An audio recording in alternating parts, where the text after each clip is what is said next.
Muy bien, buenas tardes a todos. Bienvenidos a esta junta semanal de análisis, en donde, como siempre, iniciando con el balance de mercados, pues justamente la semana pasada fue una semana particularmente al cierre de la semana pasada muy movida, dado que se agrega este conflicto en Medio Oriente por el ataque de Israel hacia Irán el viernes pasado y con ello, pues bueno, los ojos de los inversionistas que estaban pues completamente atentos a los temas económicos, particularmente relacionados al conflicto comercial de Estados Unidos hacia el mundo, hacia principales economías, particularmente China, pues ahora se añade esta nueva problemática en Medio Oriente, que naturalmente distorsiona también de forma muy importante los precios de principales hidrocarburos, precios de referencia internacionales de mezclas de petróleo y gas, dado pues esta tensión entre Israel e Irán, que no pareciera, todo pareciera, o sea, no pareciera tener una salida relativamente rápida, pese a que Irán, pues bueno, el día de hoy ha dado ciertas señales, ciertas muestras de que buscaría tener pues negociaciones para poder frenar el conflicto lo antes posible. Y por el contrario, Israel pues no da señales de tener pues justamente de tener más bien este conflicto de forma rápida hasta minimizar los riesgos que Irán considera pues más importantes, que es justamente el avance justamente en las investigaciones y posiblemente en el armamento nuclear que pudiera estar pues integrando Irán en general. Buenas tardes a todos. Pues bueno, prácticamente ya han mencionado varias cosas que son relevantes esta semana. Efectivamente, como dijo Armando en un principio, finalmente toda la incertidumbre comercial por las políticas arancelarias de Trump se vieron opacadas por el conflicto bueno, por el ataque de Israel a Irán para evitar su programa nuclear.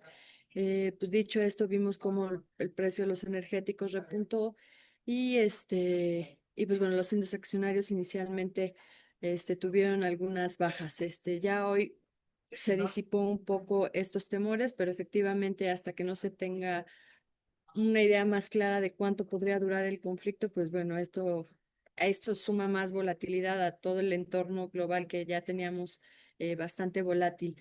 En este sentido, esta semana, pues lo más importante va a ser la reunión de política monetaria de la Reserva Federal. Nosotros estamos esperando, igual que todo el consenso, ningún movimiento. Yo creo que todos los datos que se han dado a conocer, tanto el empleo, así como los precios que vimos la semana pasada, argumentan a favor de que la Reserva Federal se mantendrá en un wait and see. No esperamos ver ningún cambio, incluso no esperamos sorpresas en el diagrama de puntos, en el dot plot. Seguimos esperando que, como el de marzo mostró dos recortes este año y dos recortes para 2026, esperamos ver algo similar, y Powell yo creo que va a repetir el mismo discurso que ha venido dando, que la Reserva Federal necesita tener más claridad qué aspecto de la política, bueno, qué aspecto de la política monetaria o del doble mandato es el que va a atender, si el desempleo o bueno, el empleo o la parte de los precios. Eh, bueno, con ello nada más comentar un poco la inflación de la semana pasada. Los precios, tanto al consumidor como al productor, quedaron muy estables. Incluso causó mucha sorpresa que dentro de las categorías de los precios al consumidor, lo que fue la indumentaria, precio de autos nuevos y precio de autos viejos, que son dentro de las cinco más temidas, cuando estos suben de precio, pues tienen impacto dentro del índice, incluso mostraron retrocesos, ¿no? No obstante, nosotros seguimos esperando que los impactos se van a terminar viendo. Si bien no se vieron en mayo, muy probablemente todavía tenían inventarios que no tenían tarifas, pero estos los estaríamos viendo en junio o en julio. También hoy por la mañana, Scott Bessent, el secretario del Tesoro, comentó que podrían hacer todavía extender la pausa que se había dado inicialmente a 18 de sus principales socios comerciales para seguir con las negociaciones. Entonces, pues siguen pateando pues, el efecto que podría tener. Entonces, yo creo que la Reserva Federal va a seguir en un wait and see, si bien nosotros tenemos nuestro pronóstico de que los recortes se llevarían a cabo en septiembre y diciembre, pues si seguimos con este aplazamiento, pues muy probablemente lo estaríamos viendo todavía hasta después, o el recorte serían ya hasta el último trimestre de este año. En cuanto a México, pues la semana pasada comentamos el dato de inflación. Efectivamente, como lo mencionó Luis Acevedo, Jonathan Heath advirtió que en esta ocasión la decisión de junio será dividida, dado que él cree que la persistencia en el precio de los servicios sigue estando ahí, entonces que él cree que debería de haber una pausa dentro de la flexibilización monetaria. Y por el otro lado, también dijo que él no cree que se cumplan las expectativas inflacionarias que tiene Banxico, ¿no? Aquí nada más para recordar, prácticamente Banxico tiene un cierre trimestral en el cuarto trimestre de este año de 3.3 para la general y de 3.4 para la subyacente. Nosotros, nuestro pronóstico es de 3.9 para la general y de 4% para la subyacente. Y pues bueno, en México esta semana lo que vamos a tener más relevante van a ser datos de la demanda y oferta agregada.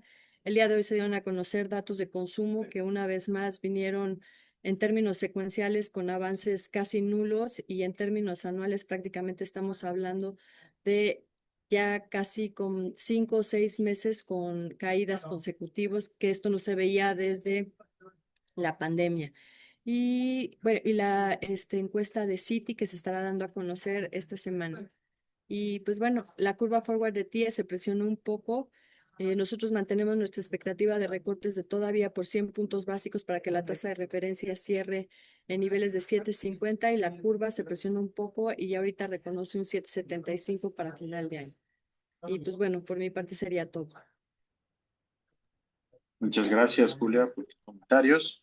Y bien, siguiendo la agenda, el día de hoy le damos la palabra a nuestro analista Octavio Arias para hablar del reporte sectorial en las fibras de nuestro mercado. Adelante, por favor. Sí, muchas gracias, Armando. Bueno, vamos a hablar de un resumen de cómo le fue al sector de fibras. Este reporte sectorial está dividido en tres. El primero sobre el segmento industrial, posteriormente el segmento hotelero y finalmente con el segmento comercial y mixto. Esta tabla es un resumen de cómo le fue a los principales actores del sector industrial en México. Fibra Prologis es el más grande con 8.2 millones de metros cuadrados. De aquí le sigue la parte industrial de Funo con 6.04 millones de metros cuadrados. Y como aspectos relevantes que ocurrieron en el primer trimestre de 2025 es que la ocupación en estos cinco actores, que es Prologis, Vesta, Fibra Monterrey, Fibra Macquarie y Funo, todas estas fibras, y bueno, y Vesta, que es una empresa, tuvieron una disminución de al menos 100 puntos base con respecto a la ocupación del primer trimestre de 2024. En el lado de los ingresos, todas tuvieron incrementos. En algunos casos son particulares, como en el caso de Prologis por adquisición de Terrafina, que aquí se ve que tiene más de 113% del cambio interanual, o el caso de Fibra Monterrey, que tuvo un crecimiento alrededor del 40% interanual, esto porque está operando ya portafolios que no contaba en ese momento del 2024.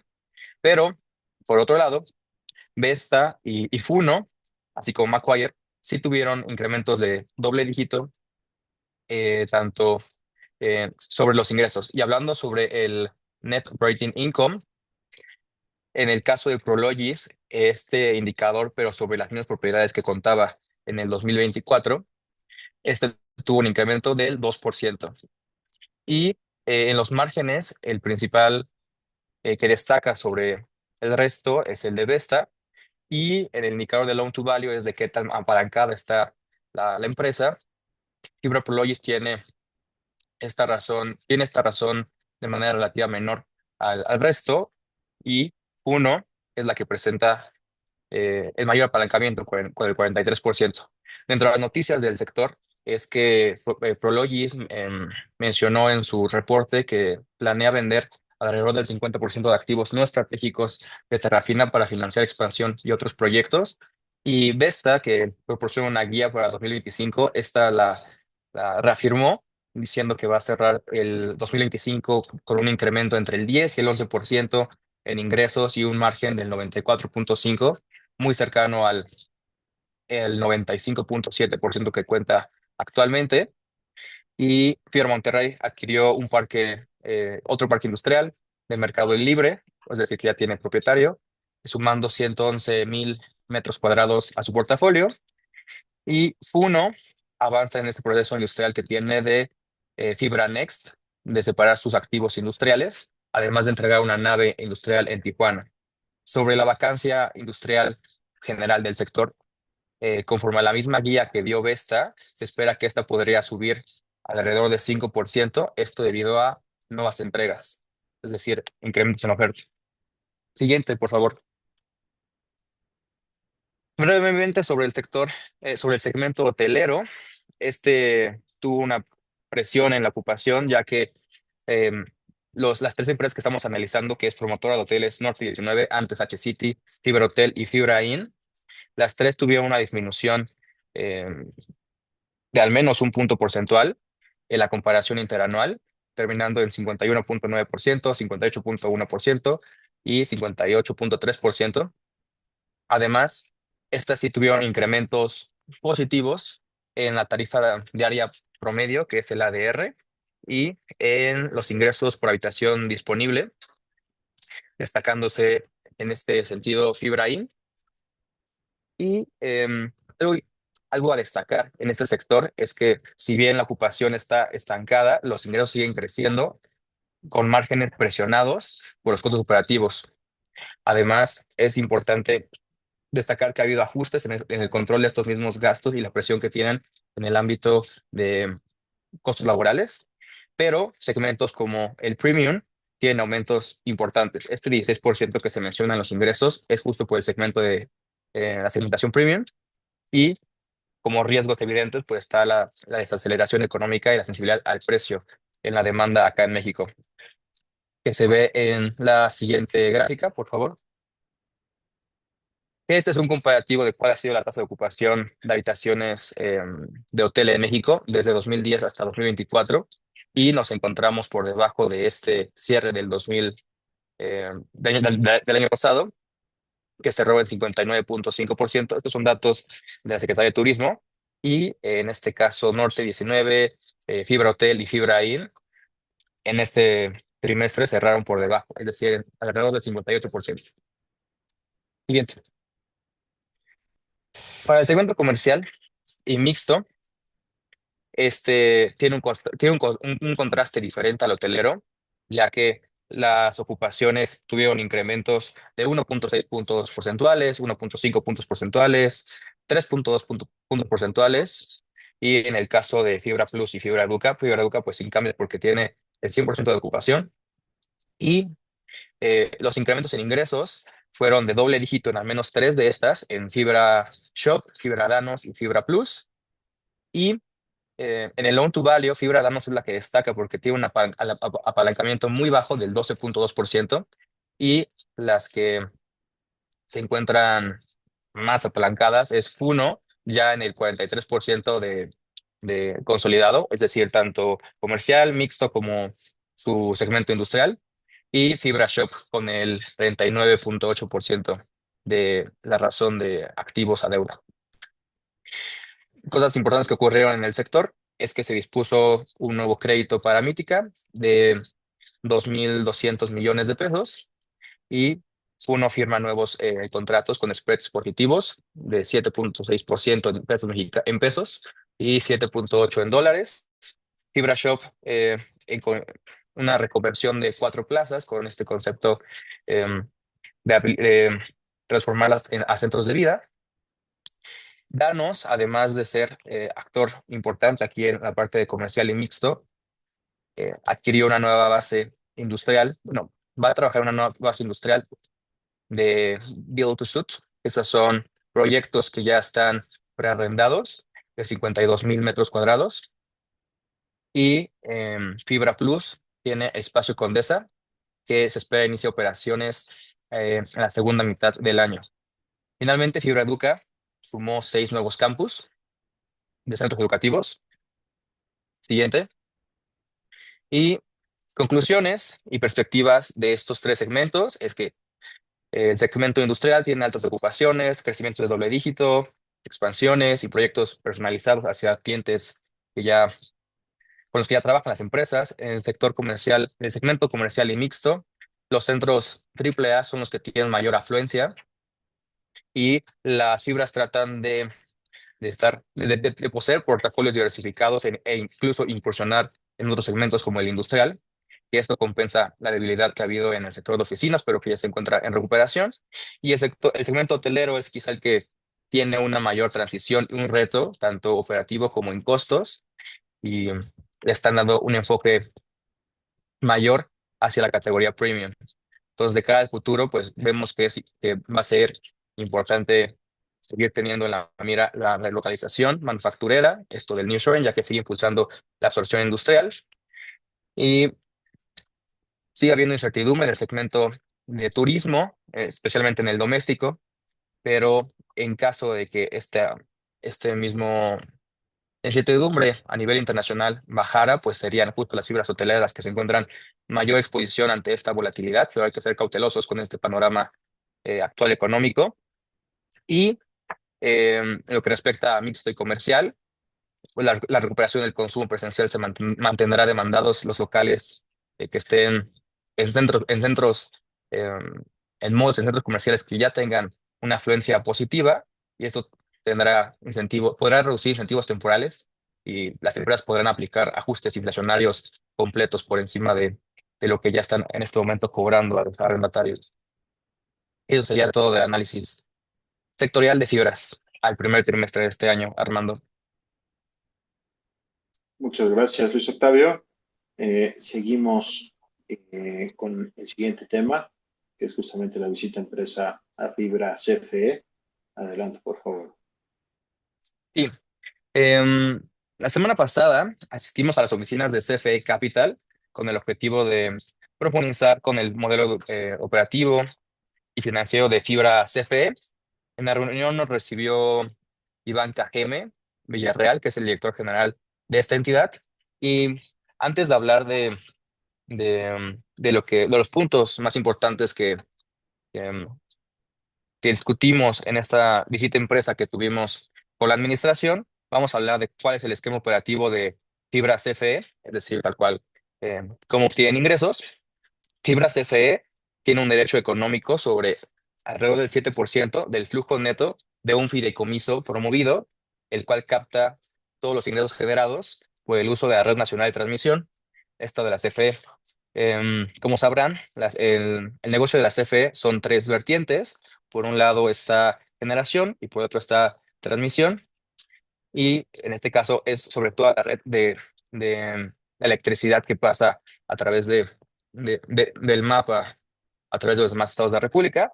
Y CFE Capital es la subsidiaria de CFE que administra y opera Fibra CFE, que tiene dos series. La serie A cotiza en la MB, que es a la que tenemos acceso, y la serie B se encuentra en manos de la CFE. Al momento del primer trimestre de 2025, esta fibra no presenta una deuda financiera y tiene en sus estatutos una distribución trimestral mínima, em, que es de 0.5750 pesos por certificado de la serie A. Dentro de esta misma jerarquía, dentro de las series, si no se alcanza la distribución mínima para la primera serie, entonces no se le distribuye a la segunda y se queda este pago como retroactivo para el siguiente trimestre. El ingreso requerido es otra métrica importante en el análisis de los ingresos de la fibra, debido a que es aprobado anualmente ahora por la Comisión Nacional de Energía, antes era el CRE, y bueno, el CRE, y esta considera los costos totales que son necesarios para operar la red nacional de transmisión y determina las tarifas por su uso. Siguiente, por favor. Para el primer trimestre de este año, Fibra E registró una distribución de 0.4150 pesos por certificado. Esto es menor que la distribución trimestral mínima, pero esto se debió a un aumento en el CAPEX y en la inversión, pero será, como lo mencioné antes, solamente un cambio transitivo, ya que se compensará esta parte restante entre la distribución mínima y la que se pagó en el primer trimestre para el siguiente pago. De este pago de los 41 centavos, 15 centavos fue de utilidad fiscal, esto del fideicomiso promovido, y el restante, 0.26 pesos, fue reembolso de capital. Además, la fibra ejerció apenas el 20% de su presupuesto anual de CAPEX, el cual es un gasto, es un gasto a un ritmo acelerado comparado con años anteriores.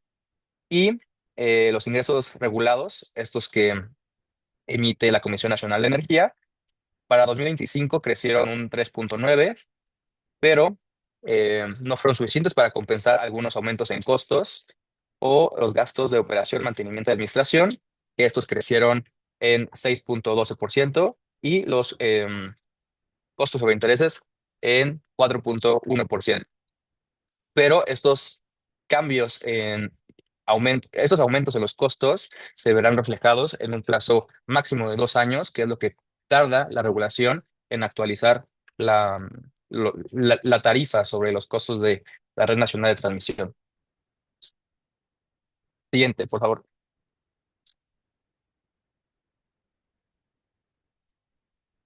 Em, sí, sobre los planes que tiene la Comisión Federal de Electricidad, se planea invertir más de 25.000 millones sobre el Plan México, que es un proyecto que tiene el gobierno hacia 2030, y de este total, 7.500 millones están destinados exclusivamente para el segmento de transmisión. Y del presupuesto de 2025, que es lo que mencioné en la diapositiva anterior, ese es el 20% de esos 17.000 millones es el que ya se ejerció para este trimestre, y se tiene el enfoque en proyectos estratégicos como el sistema, es un sistema que recorre el Valle de México, el Istmo de Tehuantepec, hasta el Golfo de México, sobre 500 kilovatios de electricidad. Y también otros proyectos estratégicos como un parque de energía solar en Sonora. Pero si bien esta inversión presiona la utilidad fiscal en el corto plazo, ese es el motivo por el cual la distribución trimestral de este periodo fue menor, va a fortalecer la base tarifaria futura que se actualizará eventualmente. Siguiente. El rendimiento anualizado, quitando este cambio transitorio de la distribución que fue baja, todavía mantiene un dividend yield superior al 11%, y la media móvil anual se encuentra todavía por arriba de la distribución trimestral mínima. La media móvil se encuentra en 0.6760 pesos por certificado. Y de las cosas que discutimos en esta visita de empresa fue el tema del mayor CAPEX por el plan de inversión que tiene el gobierno y la resistencia operativa y el marco regulatorio que tiene este instrumento, ya que tiene que actualizar la forma de ingresos requeridos que tiene año con año. Siguiente. Como conclusión, podemos decir que Fibra E es un vehículo defensivo de bajo riesgo y con ingresos predecibles, ya que cuenta con activos respaldados por el gobierno, y las presiones a corto plazo se consideran transitorias, orientadas a fortalecer ingresos futuros y mejorar la red nacional de transmisión, que prácticamente es un monopolio que tiene el gobierno. Em, en los próximos, en los próximos días estaremos mandando el inicio de cobertura oficial de esta empresa con una recomendación de compra, incorporando toda esta información que tenemos, y nuestra evaluación que ya incorpora las distribuciones futuras que se esperarían de esta emisora. Eso sería todo por la visita de empresa a CFE Capital, Armando. Muchas gracias, Luis Octavio, por el análisis. Sin duda una empresa muy interesante, dado todos los planes que comentas. Más adelante daremos detalle de nuestra evaluación. Gracias por los puntos mencionados. Y bien, ahora siguiendo con la agenda, damos la palabra a nuestro analista Alejandro de la Rosa para hablar de Chevron Corporation, una empresa del sector de energía que justamente mostró movimientos importantes en el mercado, también dados los eventos relevantes en Medio Oriente. Adelante, por favor. Muchas gracias, Armando. Buenas tardes a todos. Hoy quiero presentarles el análisis de una de las petroleras integradas más relevantes a nivel global, Chevron Corporation. Chevron tiene más de 140 años de historia. Comenzó en 1879 como Pacific Coast Oil Company y tras haber sido parte del antiguo conglomerado de Standard Oil, evolucionó hasta convertirse en la Chevron que conocemos hoy. Su crecimiento ha sido tanto orgánico como inorgánico. Destacan adquisiciones como Gulf Oil, Texaco y en 2022 la compra de Renewable Energy Group, que marcó su entrada formal al negocio de combustibles renovables. Su modelo de negocio es completo